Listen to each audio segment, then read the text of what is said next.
I can't wear this mask any longer. I don't feel I'm getting stronger. Had it on so long. Coming to Columbus, Ohio this weekend when he could have been any other place in this country celebrating 50 years of hip hop. But he's with us this weekend celebrating 20 years of saving black men's lives. Let's give a huge round of applause for Master P. Come on, Columbus. Let's show him some love.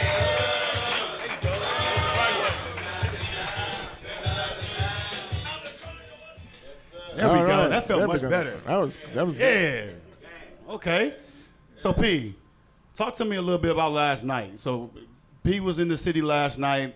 We were at our VIP reception with all of our sponsors, or some of our sponsors, who is sewing into the work that we're doing. How much did it cost y'all to come here today? Free of charge. And it's only free of charge because of organizations and partners that are not talking about equity. They're literally sewing into equity. Shout out to Genentech, shout out to J&J, shout out to GSK, Franklin County Board of Commissioners. All of these organizations are in the community with us, serving the community. And so for Master P to take time out of his busy schedule to come and grace us with his presence last night and talk about some things that was life-changing, we felt that it would only be appropriate to go ahead and run it back today and have a real men, real talk conversation. So P, this is a safe space. And when I say safe space, that means what happens in this room, it's staying right in this room. But we are all about brothers taking off masks. We all about brothers tossing out egos. And we telling ourselves to get out of our own way because it's time for us to go to that next level. It's time for us to step into who we know we've been called and assigned to be in this world because we understand that as black men, too many people telling us what we can't do. And it's time for us individually and collectively to tell each other, nah, you can't do it, bro. So we about to have some real men, real talk. You ready for it? I've been ready. Let's get to it. So P, talk to me a little bit about like why this whole mental wellness thing. So why did you even want to come and be a part of what we're doing here in Columbus with this physical wellness, but also this mental wellness space that we're in right now? I mean, y'all know I grew up in the project. I grew up in poverty, and I feel like we go through so much trauma, and we don't get counseling. We don't get healing. We self-medicate. We use drugs to try to get rid of our pain. Nobody talk to us when we go. I got a brother dead and I got a brother incarcerated. So as brothers, and I look at all these black men out here, when you look at me, you're not going to stereotype me from where I came from. Because I was a street dude that didn't have no way out, was lost. But once I started educating myself and growing and getting better, wasn't afraid to change and wasn't afraid to grow up. I went from selling no records to selling 100 million records independently. That same black kid that was sitting on the post that people told, you ain't gonna be nothing. You will never make it. And those same people come to me looking for work now. And I don't diss them, but I'm like, you remember you told me I wasn't gonna be nothing? You ain't forget. I didn't forget. But the good thing about it, that built my character and that pushed me. Because I started realizing that if I don't change, then I don't see the future. I don't reap the benefits from the seeds that I done put out here.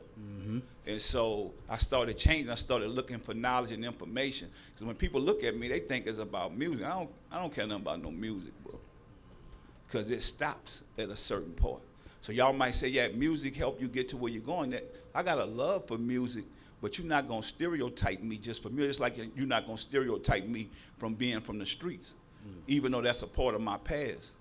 How come I can't grow up? How come I can't get better? That's why me and Snoop started the cereal company, because we was two kids on WIC, not having nothing. I used to draw cereal, mix them up, and now I got my own company.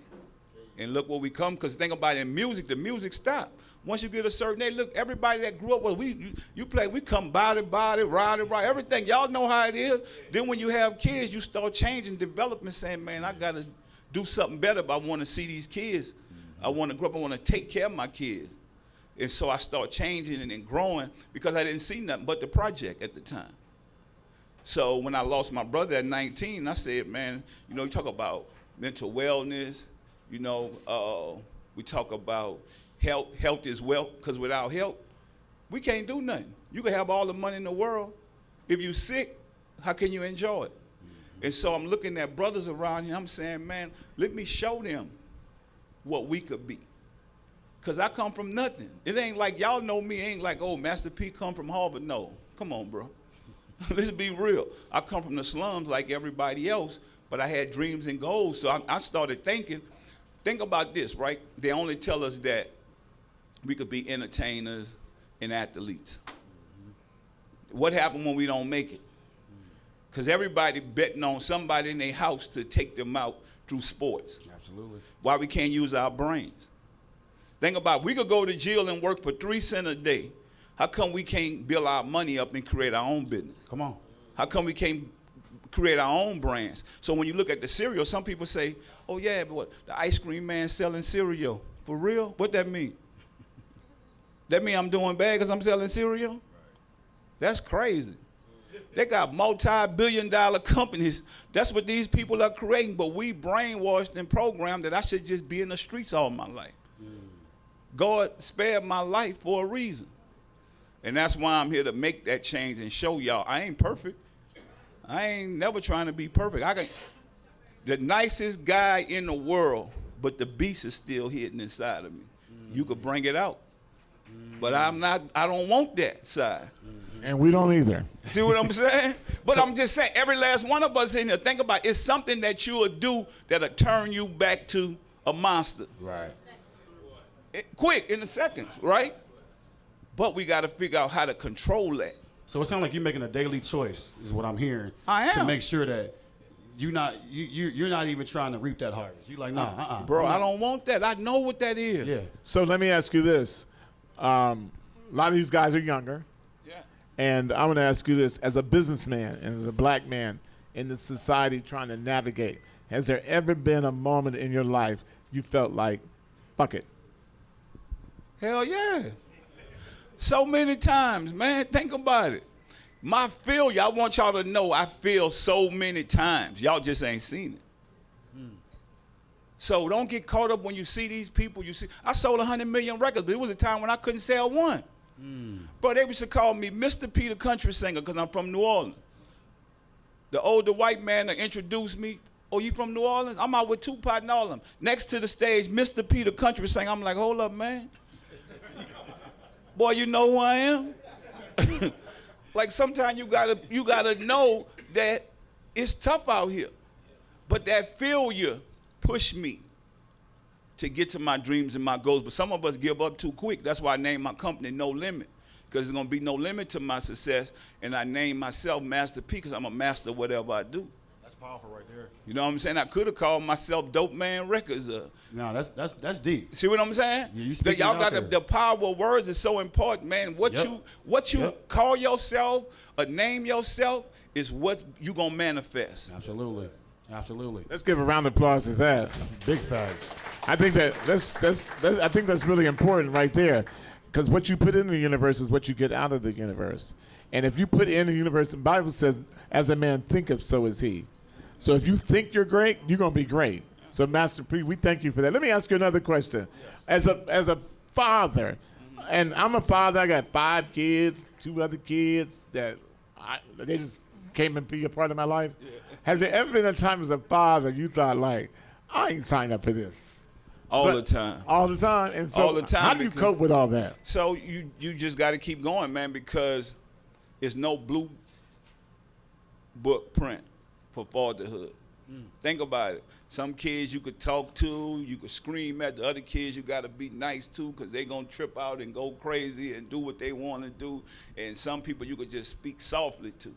Then some people just want your attention. Other kids don't want that. So you learn something every day. That fatherhood, I'm still learning every day.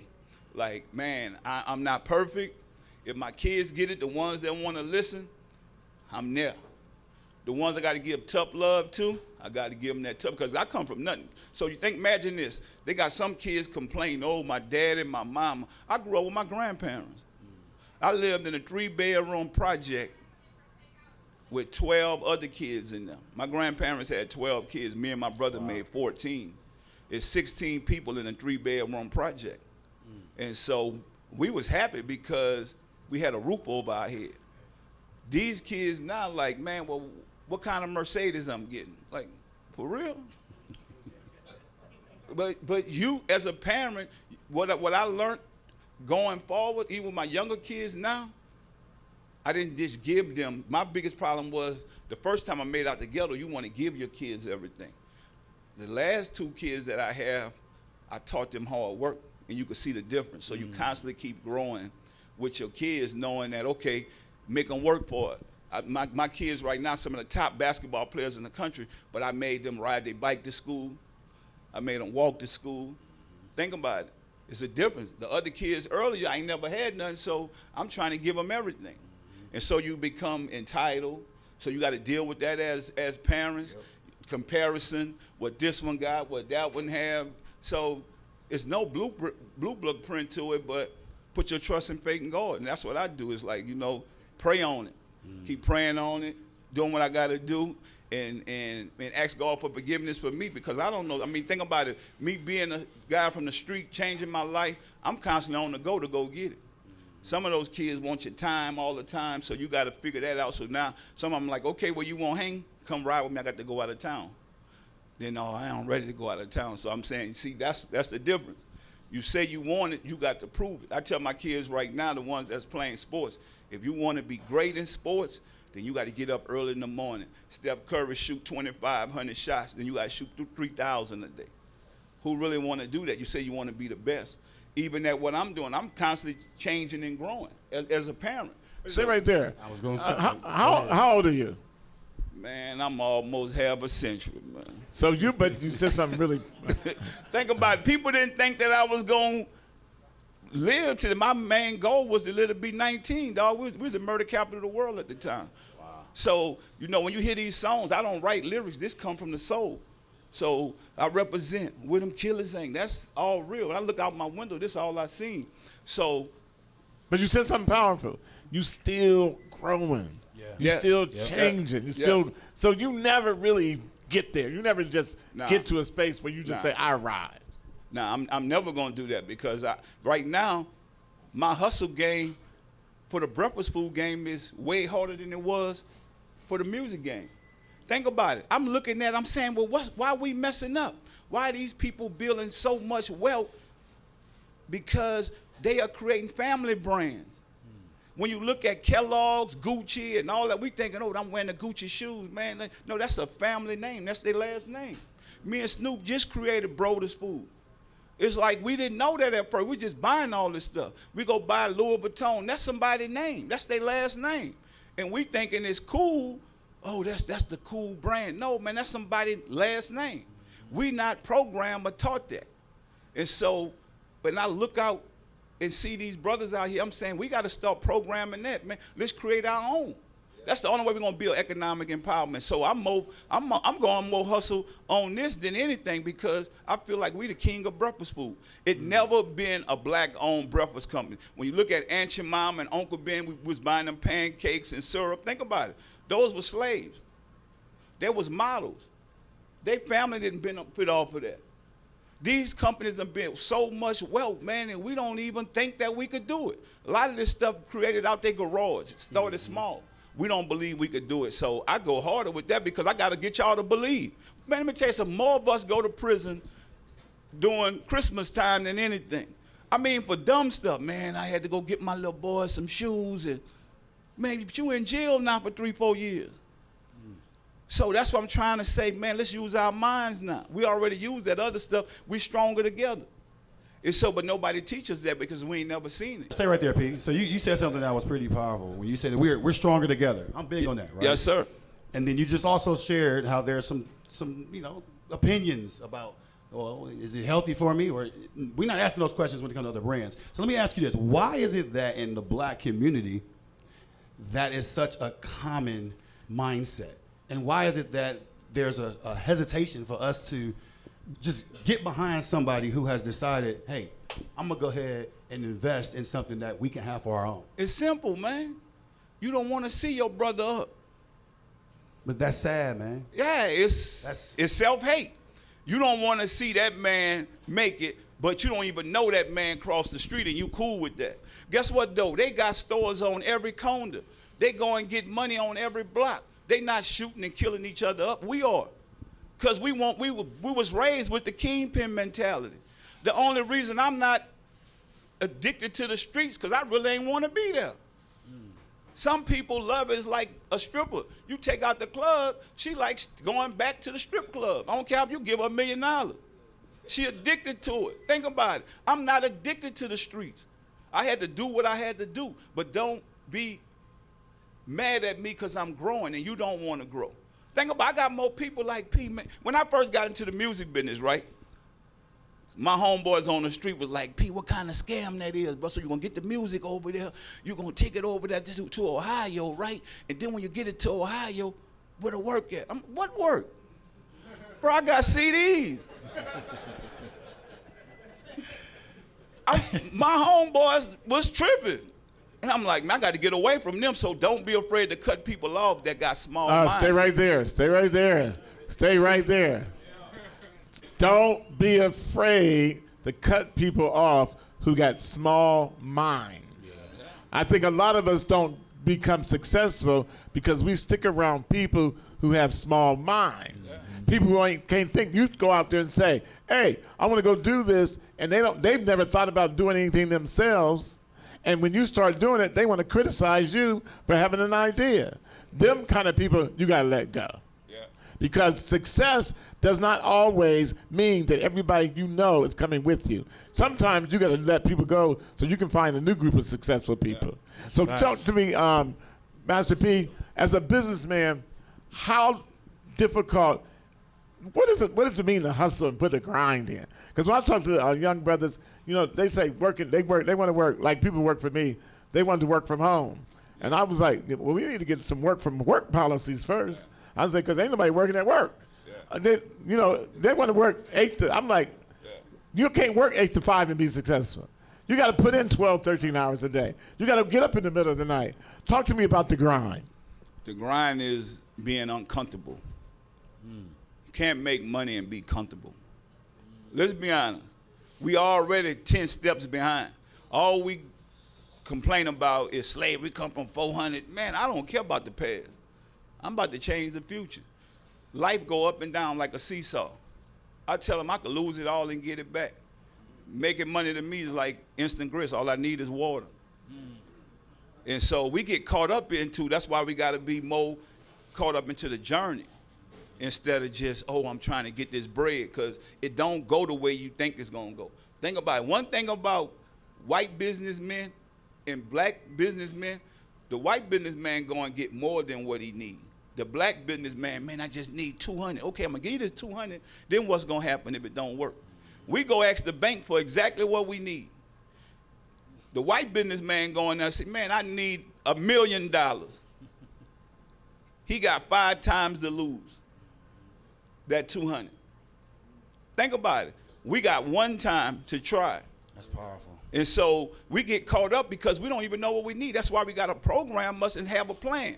That's why I talked about earlier. We don't have no plan. We definitely don't have the applied knowledge. Everybody not talk about knowledge, but I'm saying applied knowledge. You knowing what you're going to do and having a plan of action.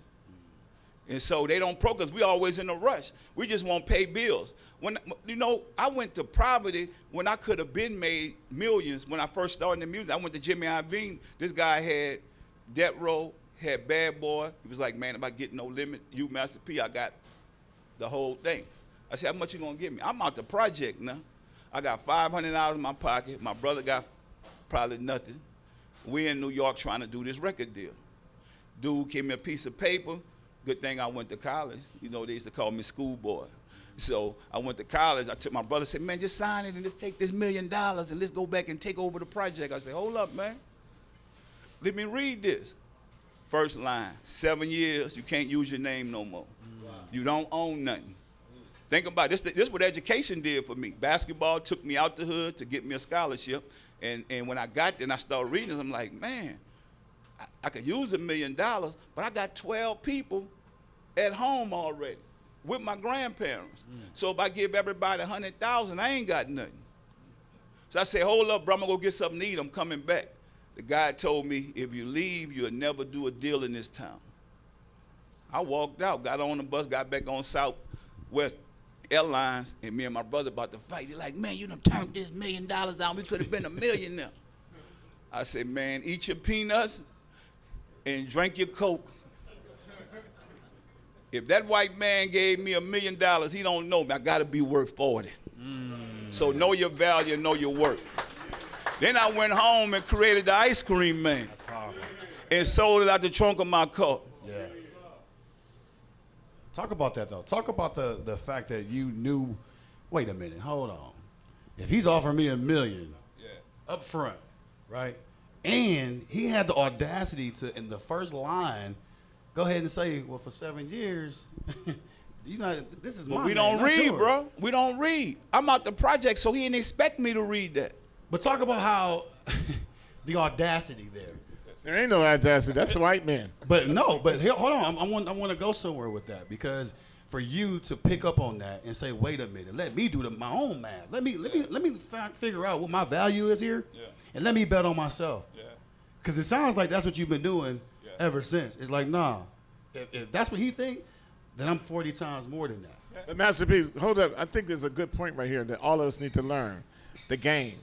And Barack Obama said this, we need to learn the code. White men got a code. And part of that, that's what they expect. You go to a Jewish synagogue, they start their services off. You were promised to be wealthy, prosperous, and all that. So they automatically think they're supposed to take it all. We're the ones that think we ain't supposed to take it all. When I started my business, people tell me all the time, you can't have your whole family work for you and you get government contracts. Well, who said that? You said that? So talk about the fact that we need to learn the game, to play the game the way they play the game, and use their tools to get that money. Well, to be honest with you, think about it. They live together. They ride together. Man, they don't mind building wealth. We got the kingpin mentality. All we seen in the hood was that dude is the dude. And we all want to be like him. He got 96 cars. Nobody else have nothing. My thing is, I can't be a millionaire unless I create other millionaires. So that's why I created so many other millionaires on my way up. And that's what I tell brothers. I don't want that kingpin mentality. I never did nothing if my homeboys don't have nothing. Because guess what? At the end of the day, they're going to steal from you, kill you, rob you, whatever. That's how it's going to go because they're hungry. And so you have to be on that journey together. If you look at, when you look at Bill Gates, right? Bill Gates had a whole bunch of people with them, but everybody could afford to wait for their money. He ain't had no money. He was like, look, man, we about to do this. We going to build this big old thing, but I can't pay you right now. But when we make it, you're going to get your piece. We can't do that. Like, bro, one of us said, come ride with me right now. We about to build something, and then I'm going to pay you one. Man, you going to pay me when? Boy, you know, I got my kids to take care. I got this. I need my money right now. We can't afford to wait the way they can, because we got too many. We only living for the bills. Think about it. When I had to deprogram my mind from like, man, do I want to pay these bills right now, or do I want to be able to pay them all the time, right? And then I learned something else from the other culture. They tell us like we got to have everything in our name. We got to do it. They don't put nothing in their name, and they die with debt. They say, what you want to die with? Debt. What debt is? We think that we want to die without. I mean, I be seeing people arguing about, man, you know you need to keep your rights. Man, these people know when the exit strategy is. Keep your rights to music. That's and do all these different things. And for what? Because I know when I'm going to get out the music industry, I'm going to sell it. I told you, I got this watch. If I need some money, I'm about to go sell it and start over. We so busy worrying about other people's business. Oh, he got this, and if he don't have that, then he ain't what he want to be. Man, that sounds dumb, because you got to do what's best for you and your family. If I got things that I could sell to better myself, I'm going to do that. I'm not going to wait till I'm 50 years old, 60 years old, and then they say we most of us only live to 70. So think about what we going to do with $100 million and you 70 years old. It's like you need to do it now. The most treasures are in the graveyard. People never got a chance to do what they need to do. So we got to deprogram this generation. If you make it, what's your exit strategy? Think about it. Tupac never spent none of the money that he had. When you look at Nipsey Hussle, He couldn't sell 200,000 records when he was alive. When he was gone, he went triple platinum. We all say he the greatest thing ever, which he was that before. That was my homeboy. They might wait till I'm gone to say, man, Master P got the best cereal. Okay, well, that's cool. Give it to my family then. You might not want to give it to me. But I done built something that we can pass down, and we could do the same thing they done. So if you really go look at these cereal companies, and any of these companies that you're going to buy their products and brands, these are all family brands, and I got to show y'all that for y'all to get it. We ain't thinking like that. We just like, man, let me get this hustle money so I can build my bills. No, them people building generational wealth, and they sticking together, even when they're wrong. When we get mad and talk about each other. Them people get mad and go in the room and get mad and come back. Oh, we're good. We're doing fine. Okay, what we need to do. They not about to lose nothing with the family business. Talk about the value of a good friendship relationship and how important that is in the time that we live in. Man, I met Keith here 15 years ago, and this is the first time I ever seen a black man that went and rebuilt his own projects and put up so many buildings and to be a developer. I'm like, man, that don't make no sense. We end up building a relationship, and it's all about showing up. You know, I tell people all the time, you got to show up.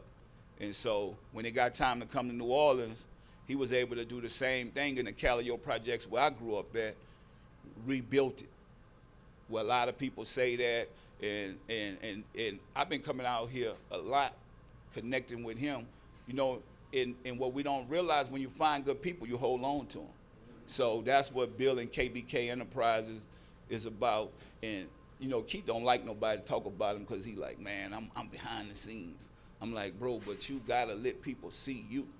There's not too many people that look like us doing multi-billion-dollar deals and coming from the projects. So we wanna salute him.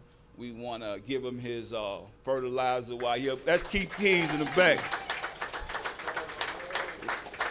So our word. And you and Keith got a trust together, don't you? Yes, it's a real, but that's what I'm saying. We want to give him his fertilizer. What I learned, one of my homeboys told me, I don't want to give you no flowers, I want to give you fertilizer because flowers die. Fertilizer grow. So that's what we want to do with us. Give each other the fertilizer to grow. You know what I'm saying? So we going to constantly keep growing, and we got to celebrate this just because, well, this one ain't in entertainment or this one ain't a sports person. I told these kids the day that I met, I'm like, man, it's 5,000 NBA players over 75 years of basketball. It only been 5,000 NBA players. So think about that. That's like winning a lottery. It ain't going to happen. And so we got to program our minds to thinking like, okay, what if this don't happen? What do I have to fall back on? My mission is now is to send kids to college, not to prison, because that's where I got my value from, knowing that if I put my trust and faith in God, I can do anything. I do the impossible. And so when we start thinking like that, but they don't teach us that, because we think it's all about us. I realize I'm still here because it's not about me. Dog, I've been shot at and missed. That's where the body and all come from. Like, I know it's nothing but God. God had a plan for me. Because everybody else I know that been shot in the face, they gone. I done pull out a weapon and had some problems, and God didn't let it go off. Because I'll be in prison for nothing. Think about it. Somebody step on my brother's shoe in the club, and he mad, and he come. I'm like, man, look where we at. We on our way going to prison. So we got to stop being quick to react and being more responsible to think. Because what I'm going to lose when I go? I'm going to lose the rights to have my family. Then you can't get mad at the next person because they decide to do the right thing because you incarcerated them. Because you decided to do whatever you're going to do. Whether you're going to hang with your homeboys or whether you're going to pull the trick. Like for me, the greatest thing that I learned growing up in my youth, whenever I did something, I just go lay down, I'm going to take my lick. I tell people don't even come see me, nothing. I did that. And I guess what, I was able to get closer to God, saying, God, if you give me a second chance, I'm going to change. But most of us don't want to get into that Bible. I'm telling y'all, the Bible is what saved me because it ain't me. I know where I was on my way at. And I didn't think that we could get to heaven. So I used to be scared to go to church. when I started realizing, man, God done took murderers, prostitutes, and gave them an opportunity to go to heaven, man, I'm about to go sit in church. I'm sorry. I don't know what I done. I'm repenting. You know what I'm saying? Yes, when I started realizing I ain't got to be no tough. I'm going to tell y'all something. I was an actor on the streets. I can't wait till y'all see my life story, right? I was an actor. So people say, P, you turned into an actor. No, I've been acting. I had to act from my homeboy. My homeboys would come get you. You know, when you knew, well, back then, when you're young, you get juvenile life. So the OGs could have problems. Somebody come recruit the young boys. Man, look, P, we need you to go handle this over here. I said, where is that? Give me the gun right now. I'm going to do it. I'm going to get everybody. Dude said, slow down, youngster. You don't need to do it. I had to act, dog. Think about it. They thought I was crazy. So one time, dude come get me, say, P, I need you to handle this. It's this dude over here. I say, how many people on the porch? He say, 8 people. I said, I'm going to take all 8 of them. He say, man, get that thing from this youngster. He tripping. The OG come talk to me, say, P, bro, what's wrong with you? I say, bro, I got the handle this for you. He say, no, man, you don't need, I told you. I say, he said, man, you go inside. I say, thank you, sir. Let's give P a round of applause here. Hey, P, you just said something that's powerful, though, man, on the terms of the whole OG, right? How he was able to go ahead and give you that game. So now that you're in this chapter of your life, and we're talking about how you got this powerful friendship with Keith, what OG is in your life right now giving you game in this season that you're in? I mean, I look at the people that are successful. I'm blessed and honored to have a homeboy like Keith. You know, I mean, me and Boz is still homeboys, but we started out crazy. You know what I'm saying? Mm-hmm. But even he done changed. Because I remember being in the car with him. When y'all see our story, I remember being in the car with him. Like, bro, we about to go. No, man, now to watch him and knowing that he understands who God is and that's why he's still here and why I'm still here. I look at people that been through stuff, man, because I can't take somebody that ain't been through what I've been through or come from where I come from. That's real. So I need to look at the flaws, how that person fell down and got back up. That's what I want. You can't be an expert to me and you ain't never been through nothing. Mm-hmm. You can't be a financial advisor to me if you don't have no money. Think about it. You can't run my business if you a shoe salesman. Like, it makes no sense. But they got people, think about it, they got people want to help you get in shape and they ain't in shape. They got a barber cut your hair, but his hair look bad. It's like, man, I'm about to let you work on me. Right. You know, so I look up to people that been through stuff and experts at what they do. And so that's what we have to do. We got to stop settling for just regular people that ain't been through nothing. I want somebody that's going to mentor me that done been through. You ain't got to have a lot of money. You just got to been through something and show me, okay, P. Now, okay, well, you got the money, but I've been through this, and I lost that, and then look what I was able to create. Now, if you came and did this, and you think, it's like we're talking to these young people right now. Look, man, I done fell down so many times. I don't want you to fall. I don't want you to tell me I ain't never tried it before. I want everybody, I want all the brothers, I want you to connect with each other. Every brother touch another brother. All right, brothers, I want y'all to repeat after me. Look at the brother next to you. Say, with this brother, and look at the other brother. Say, with this brother, together, we get better. With these brothers, our lives will get better. We commit to be together, to be healthier, to be wealthier, to be more spiritual, and to buy the cereal. Everybody have a